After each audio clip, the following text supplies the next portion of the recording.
Hello दोस्तों। आज हम इस वीडियो में पितृपक्ष यानी श्राद्ध की पौराणिक कथा के बारे में बात करने वाले हैं। तो आइए इस वीडियो को शुरू करते हैं। श्री कृष्ण भगवान ने कहा है कि आत्मा कभी मरती नहीं, यह बस एक शरीर से दूसरे शरीर में बदलती है।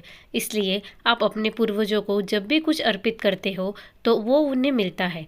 दानवीर कर्ण, जिनके नाम के आगे ही दानवीर था, उन्होंने पूरी उम्र बहुत दान दिया। जो भी उनसे कुछ मांगता वह उसे ज़रूर मिलता। कर्ण जब परलोक गए तो वहाँ उन्हें वो कुछ दोगुना दिया गया जो कि उन्होंने दान किया था, लेकिन वो सब हीरे जवाहरात और सोना चांदी थे। कर्ण को खाने को कुछ नहीं मिला क्योंकि उन्होंने कभी भोजन दान नहीं किया था। कर्ण भूख से व्याकुल हो गए। अंत में यमराज को विनती करके धरती पर जाकर फिर से दान करने की आज्ञा मांगी। यमराज ने कर्ण को 14 दिनों का वक्त दिया। कर्ण ने धरती पर आकर जमकर भोजन दान दिया और श्राद्ध किया। जब कर्ण परलोक वापस आए तो उसके पास खाना पहुंच चुका था। इसलिए हिंदुओं में भोजन दान करना बहुत शुभ माना गया है। श्राद्ध के दौरान तो गरीबों को भोजन खिलाना ही चाहिए। इसके जरिए हमारे पूर्वजों को सीधे ये पहुंच जाता है। कहा जाता है कि इन दिनों यमराज की आज्ञा से आत्माएं जमीन पर आती है और अपने वंशजों की ओर से अर्पित किए गए भोजन का भोग करती है। पितृपक्ष की पौराणिक कथा के अनुसार जोगे तथा भोगे दो भाई थे। दोनों अलग अलग रहते थे।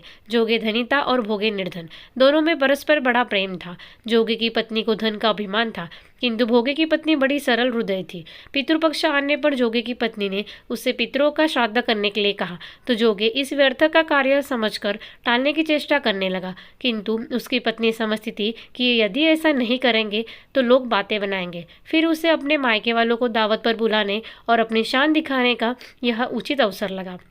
दूसरे दिन उसके बुलाने पर भोगे की पत्नी सुबह सवेरे आकर काम में जुट गई। उसने रसोई तैयार की, अनेक पकवान बनाए, फिर सभी काम निपटाकर अपने घर आ गई।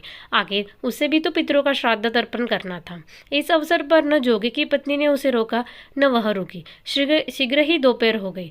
पितर भूमि पर उतरे। जोगे भोगे के पितर पहले जोगे के यहाँ गए तो क्या देखते हैं कि उसके ससुराल वाले वहाँ भोजन पर जुटे हुए हैं। निराश होकर वे भोगे के यहाँ गए। वहाँ क्या था, मात्र पितरों के नाम पर अगियारी दे दी गई थी। पितरों ने उसकी राख चाटी और भूखे ही नदी के तट पर जा पहुंचे। थोड़ी देर में सारे पितर इकट्ठे हो गए और अपने अपने यहाँ के श्राद्धों की बढ़ाई करने लगे। जोगे भोगे के पितरों ने भी अपनी आप बीती सुनाई।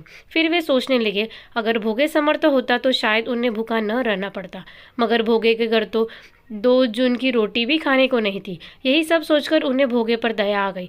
अचानक वे नाच नाच कर गाने लगे, भोगे के घर धन हो जाए, भोगे के घर धन हो जाए। सांझ होने को हुई। भोगे के बच्चों को कुछ भी खाने को नहीं मिला था। उन्होंने माँ से कहा, भूख लगी है। तब उन्हें टालने की गरज से भोगे की पत्नी ने कहा, जाओ आंगन में हौदी ओंधी रखी है, उसे जाकर खोल लो और जो कुछ मिले बांट कर खा लेना। बच्चे वहां पहुंचे तो क्या देखते हैं, हौदी मोहरों से भरी पड़ी है। वे दौड़े दौड़े माँ के पास पहुंचे और उसे सारी बातें बताई। आंगन में आकर भोगे की पत्नी यह सब कुछ देखा तो वह भी हैरान रह गई। इस प्रकार भोगे भी धनी हो गया, मगर धन पाकर वह घमंडी नहीं हुआ। दूसरे साल का पितृपक्ष आया। श्राद्ध किन भोगे की स्त्री ने 56 प्रकार के व्यंजन बनाए, ब्राह्मणों को बुलाकर श्राद्ध किया, भोजन कराया, दक्षिणा दी, जेठ जेठानी को सोने चांदी के बर्तनों में भोजन कराया। इससे पितर बड़े प्रसन्न तथा तृप्त हुए।